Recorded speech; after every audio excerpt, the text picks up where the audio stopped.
everyone. Nick Wagner Sr. here. Welcome to another episode of the Full Potential Live Show. And I have a great guest tonight. And I was just telling her before we got on that I'm a little intimidated because she is a professional at this, and I'm just an amateur interviewer.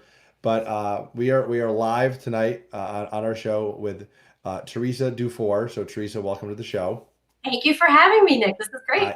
I am really excited to have you. So Teresa is actually in the television industry, so she actually interviews people for her actual real job on TV, which is really exciting. So we're going to have a great conversation tonight with her about her career journey through the television industry, and I've never had a guest on before to talk about that. So I think it's going to be really interesting, Teresa, because it's very different from every other guest that I've ever had on before. So I think people are going to learn a lot. Just real quick before we jump in, just so everyone's aware, we will record this live tonight. We're streaming it to LinkedIn and YouTube, and then we will share the link out on YouTube afterwards, so everyone can check it out if they missed it tonight. We will absolutely link to Teresa's website, so her personal website, so you can learn more about Teresa and see everything that she's doing. And we'll link to Teresa's show, Connecticut Style, as well, so you can check out all of Teresa's websites. And then we'll turn this into the audio only version into the podcast, the Full Potential podcast. We'll release that later this week if you missed the video. So Teresa, so first, I know you're a busy TV personality and mom, so I appreciate you making time on this Sunday night to do this. My pleasure. And the first thing I want to ask you, and I love this question, when you meet someone for the first time and you introduce yourself and they're like, "Oh, who is Teresa? What do you do? How do you answer that?" What do I do? That's a really good question. Initially, the first thing that came to my mind is I'm a mom who talks on TV. I love that. I have two little ones. I have a 4-year-old and a 2-year-old home, but I'm also into this TV thing. I work at WTNH Channel 8 in New Haven, and I have for the last 11 years. Prior to that, I worked at WFSB in Hartford. That's Channel 3. So I've been in TV here in Connecticut close to 15 years.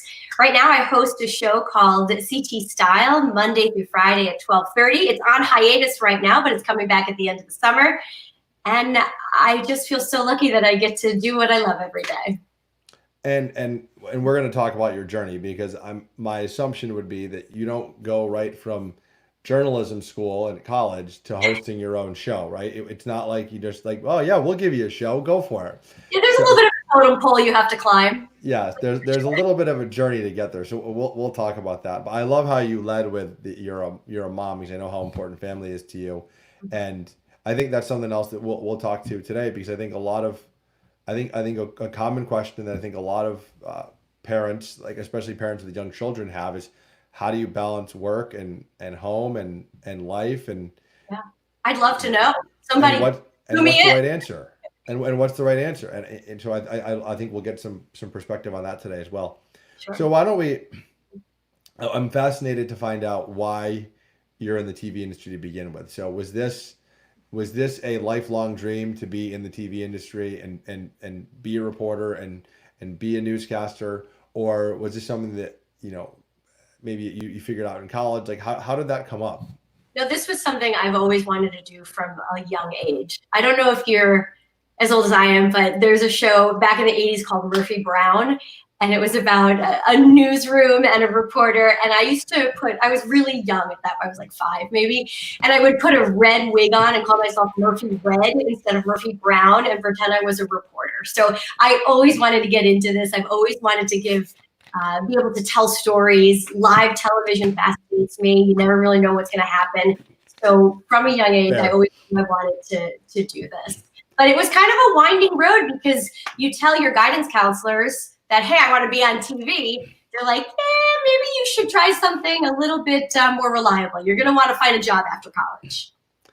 So. But that didn't seem to stop you, because you ended up fulfilling your dream. So I want to ask the question: what did your parents think of this? And I don't know, were they supportive? Were they, "Teresa, this is not a good idea"? What did mom and dad say? They are my biggest fans to this day. My mother, from day one, said, "Absolutely, go ahead and do it." I think my father was a little bit more concerned about finding a job after college, and he always gave me some great career advice. You want to be able to never have to rely on a man. You want to have to do this yourself. So maybe TV isn't the best idea. You want something reliable. But once he realized, like, I listened to that a little bit. I started college. I thought I was going to be a speech pathologist because language speaking had always fascinated me. But I took one course. I don't know if it was a statistics course or a chemistry course. I'm like, this is not for me. I'm not going to want to do this. And then I thought, maybe I'll be a teacher. I could teach kids how to do journalism in that line. And I even went to get a master's degree in education. But ultimately, I ended up coming back to my passion and doing this TV thing. I studied journalism. I have a journalism major from UConn, and I did internships in Connecticut. And it was the struggle, though, to find that first job. That's pretty challenging, I think, with any career, but so really in TV, because people will do it for free. I mean, they're just so desperate to get on TV that, my first job, my salary was $21,000 right out of college. That's tough. But that is think of it like a residency, like doctors do that first year. You're just paying your dues. No, you're absolutely right. And so I actually want to ask that question. So you went to school for journalism.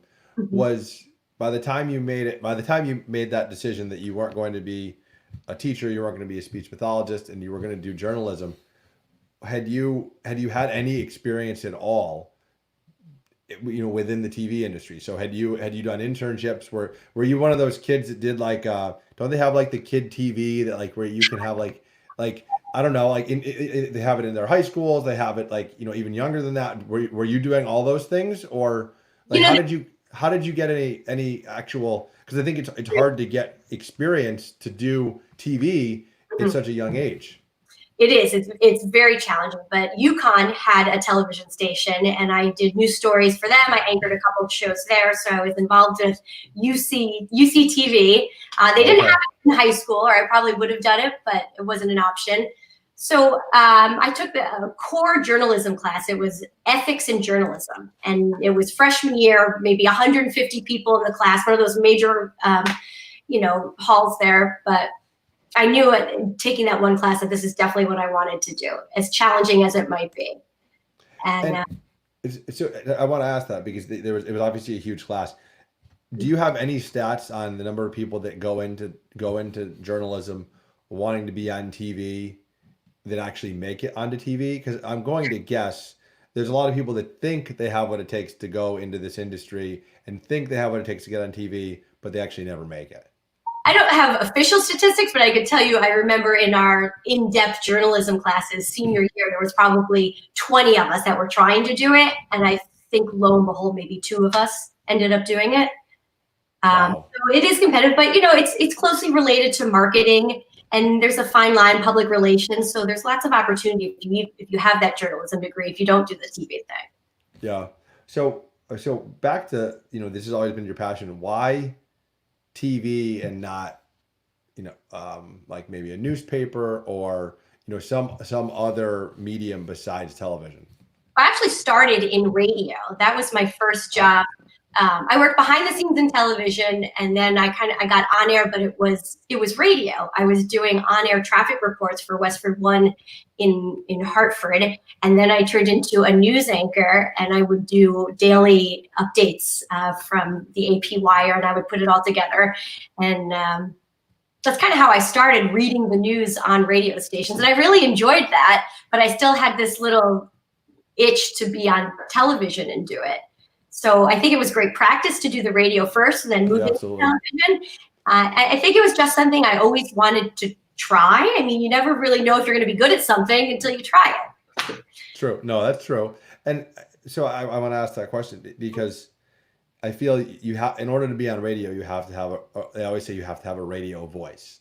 So how do you know, like, did you know you had a radio voice and you had the right sound? Like, how do you find that out?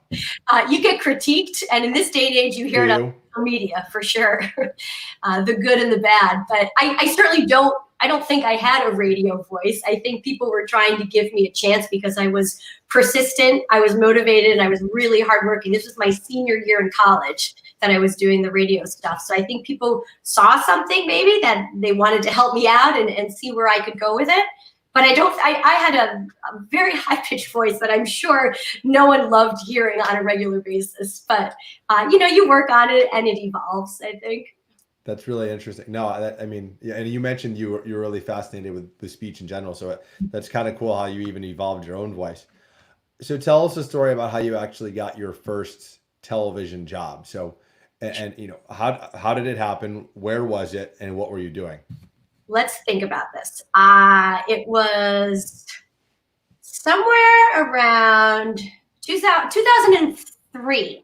I was still doing radio work. I had worked a little bit behind the scenes at Channel 3. I worked behind the scenes at WVIT, NBC 30. I was an assignment editor there. And I was doing this radio thing. But I still wanted to do the TV thing. And back in the day, you had to put together a reel. I think today it's called a sizzle reel. Back then, It was a resume tape because it was on a VHS tape. Yes. So you had to go out while you were interning, or if you had a friend, or if you just were creative, and make up your resume tape. So it was a montage, like a minute montage of you doing stand-ups. Then there were your packages, which are the stories that you're supposed to have on air. But this is so challenging for someone who's just starting off because it's not real. You don't have that chance to put a reel together. You're just kind of working with other reporters. So I would go out with reporters. I would shoot my own stand-ups. I would retrack packages. And eventually I got this 4.5-minute reel together. And I remember back then there was a website called tvjobs.com, and every entry-level reporting job I would apply to. Wow. So at this point, I think I had sent out maybe 102 VHS tapes with my little sticker on it. It said Teresa LaBarbera, reporter, and my resume, and these nice little packets that you would send out, and then you would never hear anything back. So I want to just clarify something. So you actually send the VHS tape with all of your footage, and you also sent a paper resume with it, with just like, this is who I am and this is what I've done. Yes, and if there was a job listing, or if I was just blindly sending it, Right. You just try to sell yourself. You have a big stack, you send it out. They got to know me really well at the post office, but you just don't. Sometimes you don't hear back, and then you would follow up with emails and, sorry, you don't have enough experience. No kidding. I'm just out of college. How am I going to get the experience? So that's where I got discouraged. And I did 1 year of a master's degree in education because I was like, hey, maybe this TV thing isn't going to work out. I think the number was 82 tapes I sent out without even like a response. I mean, you mentioned you were persistent. Yeah, I was persistent. And I started taking 1 semester of graduate school for education, secondary education. I couldn't stand it. So I made a new reel. It wasn't for me. Teaching is not for me. Like this homeschooling stuff that's going on now, I have a holy respect for teachers, for sure. I hear you. So I realized it wasn't for me. So I started from scratch. Like the first one, I didn't get any bites. So I redid it. I had friends who were in the industry, and I followed them at work, and I would shoot my own stand-ups and just put another one together, the whole thing. This time, I think I sent out like 70, and I got 2 bites out of it. One was in Billings, North Dakota, and the other one was in Monroe, Louisiana. Wow. So far from home. So far from home, so far from like anything I know, middle of nowhere. And they both offered me the job. I went out, I interviewed, I got, both offered me the job, and I went with Monroe, Louisiana, because I figured, hey, it's probably a little warmer than Billings, Montana, and I'm close to Bourbon Street. Little did I know I was 5 hours north of New Orleans. Monroe, Louisiana borders Arkansas and Mississippi. So think of that on the map. That was my first TV job.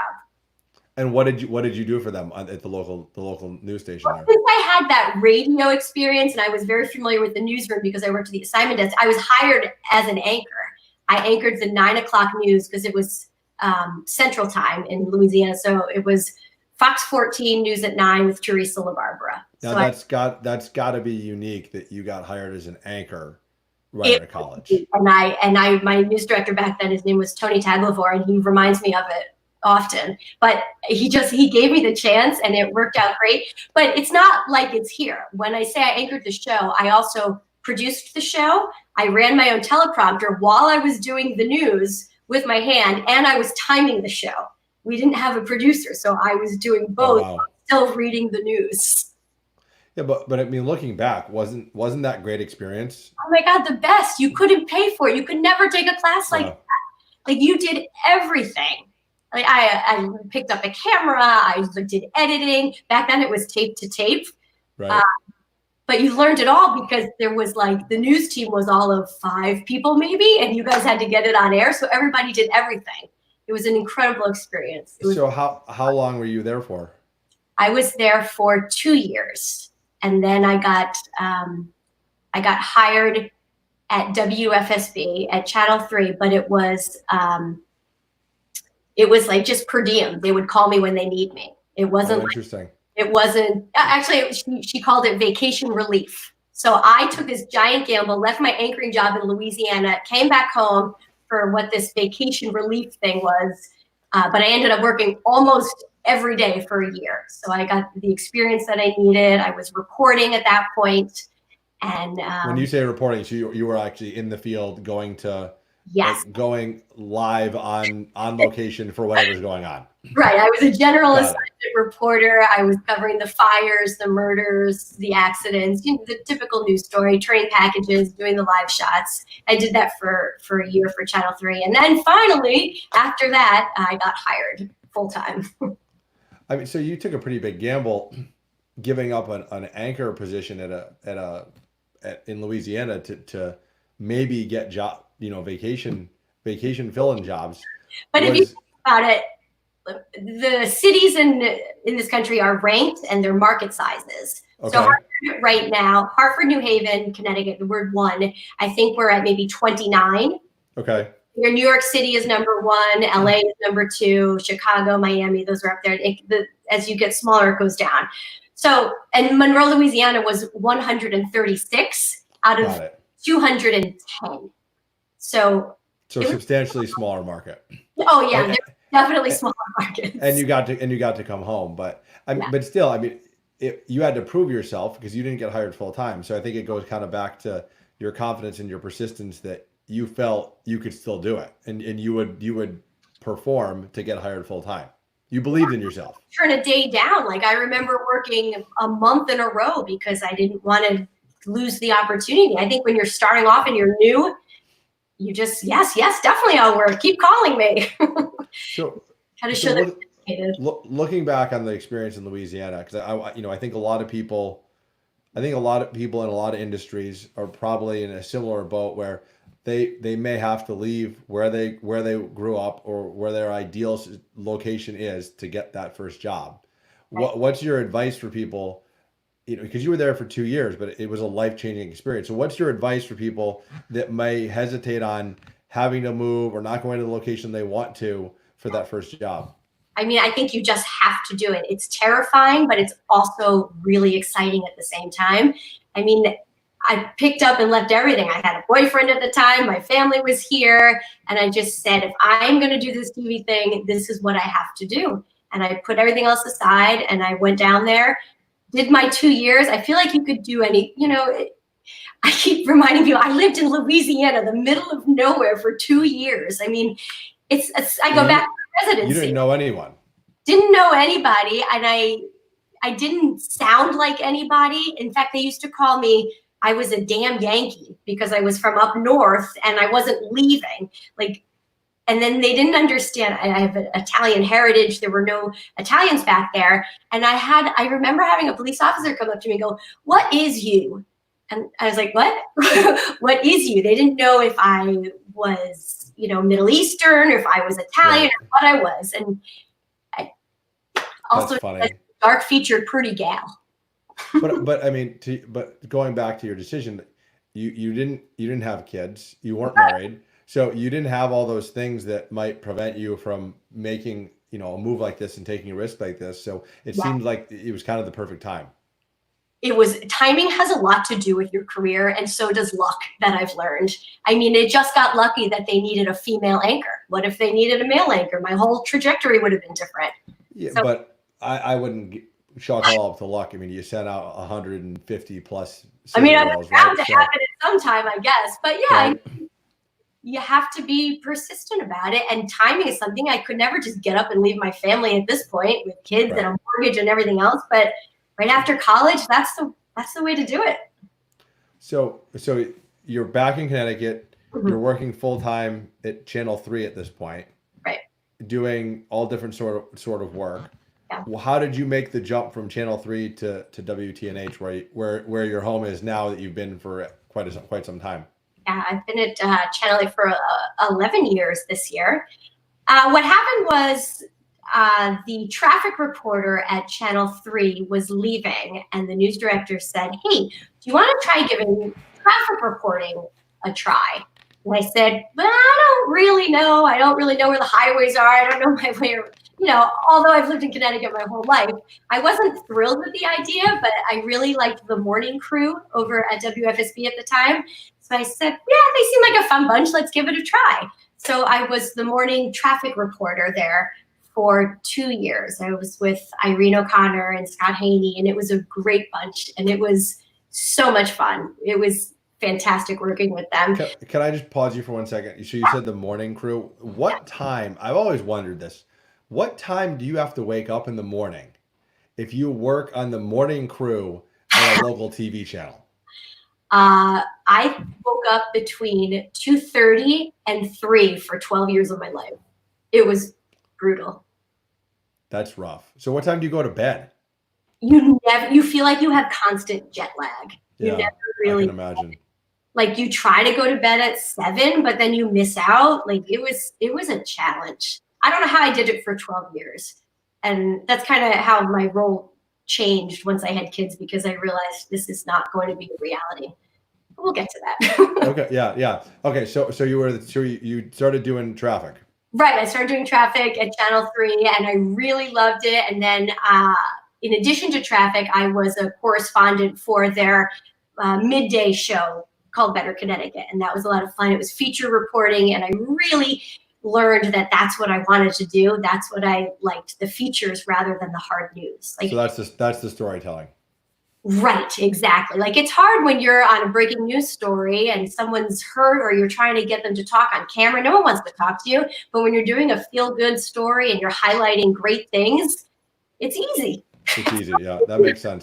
So that's what I realized after working on that show, that's what I wanted to do. And the opportunity came up at Channel 8 that their traffic reporter was leaving. Their traffic reporter left, and he was also the host of their show, which was CT Style. So we connected, and it was a good match. So I decided to leave and go over to Channel 8 so I could be the host of their midday show. And so you were doing same thing as Channel 3. You're doing the traffic in the morning, and then the Connecticut show in the midday. So right. Similar, but just different channel. Yeah. And how long did you do both of those for? I did both of those at Channel 8 for 8 years. So I would do the morning show, and then I would kind of change my role, and I would host CT Style. The show has certainly evolved. It was on at 9 o'clock. It was on at 12 o'clock.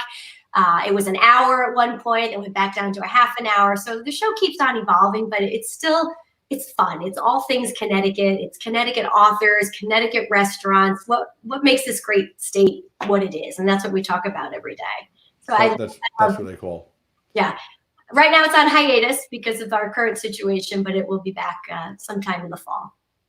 Very cool. So what you mentioned, you made a reference to, you did both, and then you took a pause from the whole traffic piece. Yeah. What was the reason you made that career change to only focus on the midday show and stop doing traffic? Yeah. A lot of people ask me that because the morning show is a ton of exposure, a lot of eyeballs watching, and you're really doing a service getting people to work on time. They have to know how to go and what ways to avoid. And I loved doing it. And I became best friends with Gil Simmons, the weatherman in the morning. And it was a tough decision because I didn't want to stop working with him. But ultimately, when my second baby came, it just wasn't a reality anymore because I had the first baby And it was okay because he would nap and I would be able to nap with him and it would be okay. But once he got older, there was no nap and there was just no way to do this crazy job, the hours that I was doing. I couldn't leave the house. I mean, there were nights where I would be up all night and then have to go directly to work at 2 o'clock in the morning because if the baby was sick or something, something had to give. And at that point, my life was evolving also. I was a wife, I was a mother, and it was time to focus a little bit more on my family and not so much me. Right.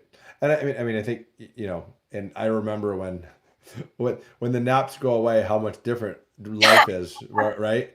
They go from 2 naps a day to 1 nap a day to 0 naps a day. And you used to be so productive during those naps and then you lose those. And I love how you put your family first because I'm the same way. And I always put my family ahead of my career. And I think sometimes people kind of question my judgment on that. But at the end of the day, I think your family is the most important, Yeah, you do you. You have to system that works. And for me, waking up at 2:35 in the morning was not conducive to 2 kids at 2 years old and under. It just wasn't a reality. No. Fortunately, I was in a position where the station worked with me, probably because I've been in this market and we have a good rapport there. They're very family oriented. So I was so grateful when they understood that I just wanted to kind of work part-time and do the afternoon show instead. So you're just doing that now, and you've been doing that. So for how long? Just the afternoon show at this point? 2 years. 2 years. And we were talking before we went live tonight. So you do more than just host it. You do quite a bit other than just host the show. And now that I hear the story, it sounds like your time back in Louisiana probably has helped you manage this show quite a bit because you used to do everything back in Louisiana. Yeah, that's true. I mean, it was such great experience having to do just about everything. And then, I write the majority of the show. I have somebody helping me book the guests, but there are times I'm booking guests as well. And there are times I get a call from the parking lot. Can you come let me in the building? And I'm running downstairs to let them in. Right. There's only about 3 or 4 of us at the station that work on this show. So we work hard, we hustle, we get it on the air.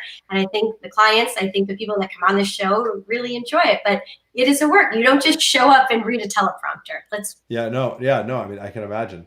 So I have a couple questions because I think a lot of people, they watch local TV no matter what market they're in every day.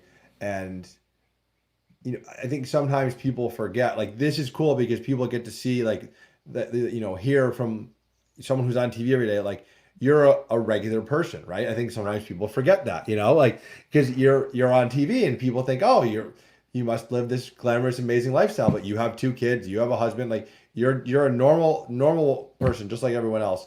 But Yeah.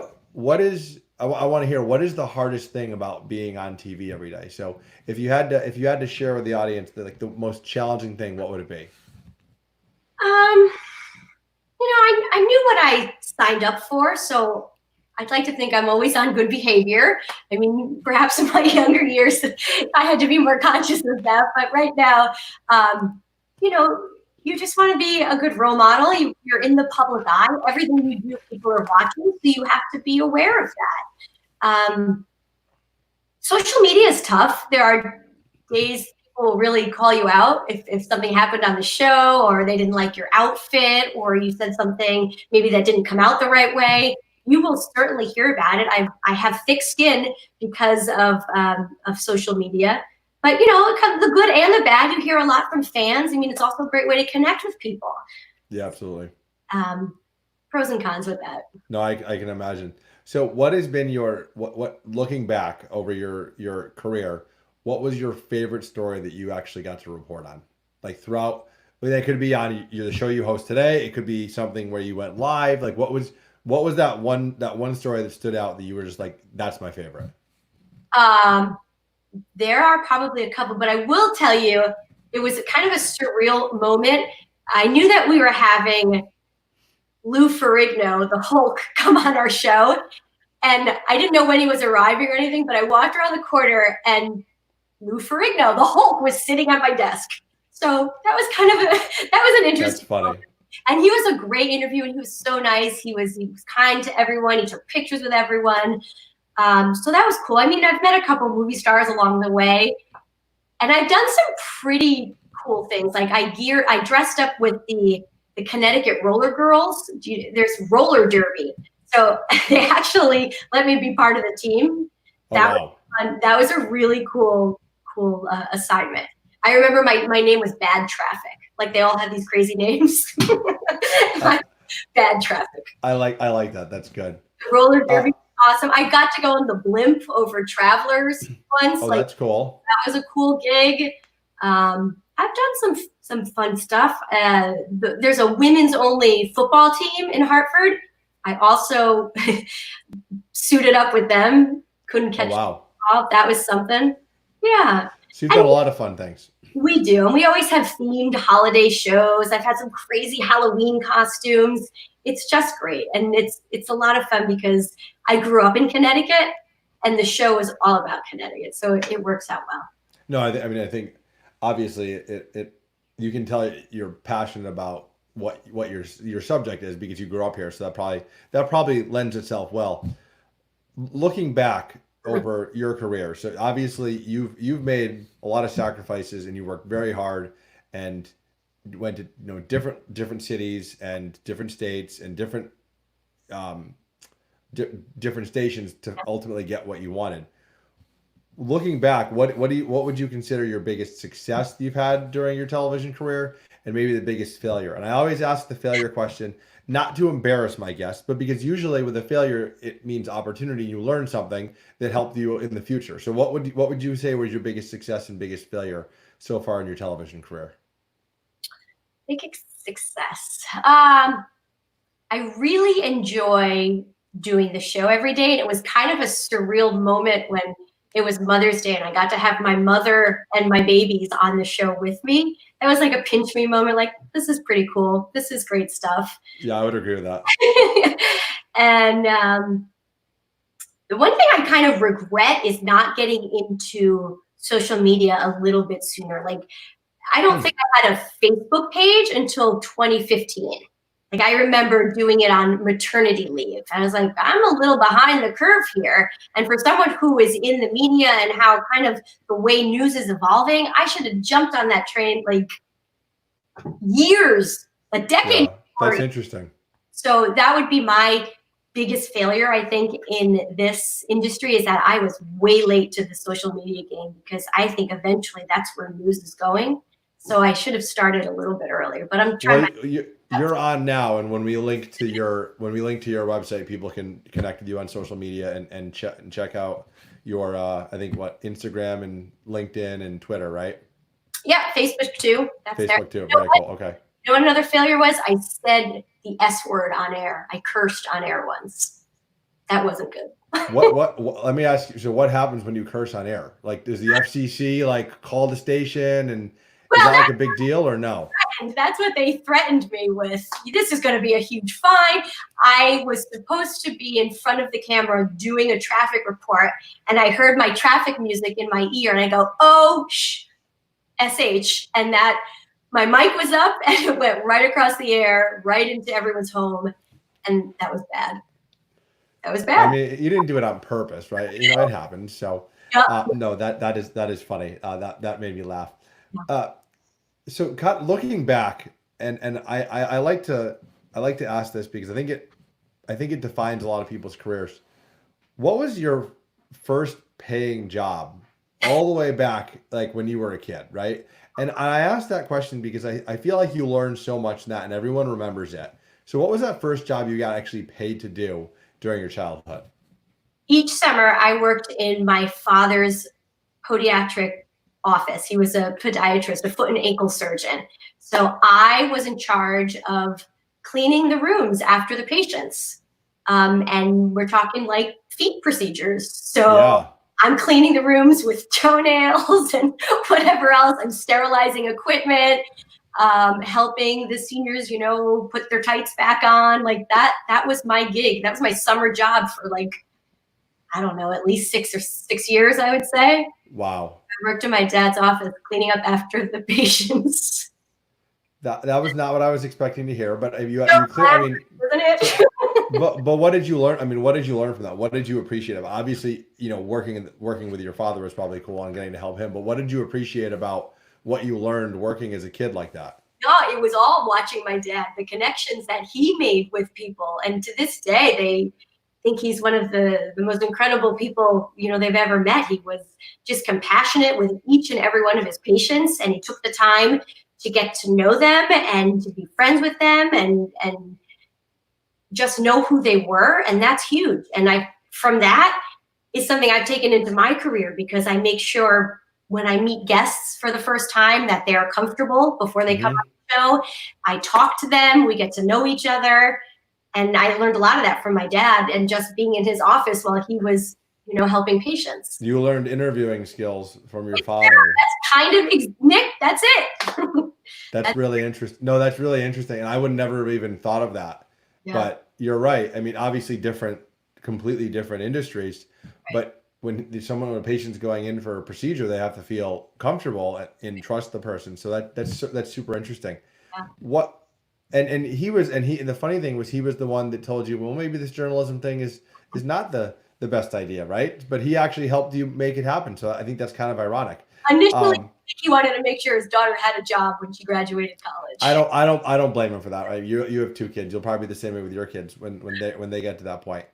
So if you look back at your career, which has obviously been, and it hasn't been that long, right? I mean, you've done a lot in a very short amount of time.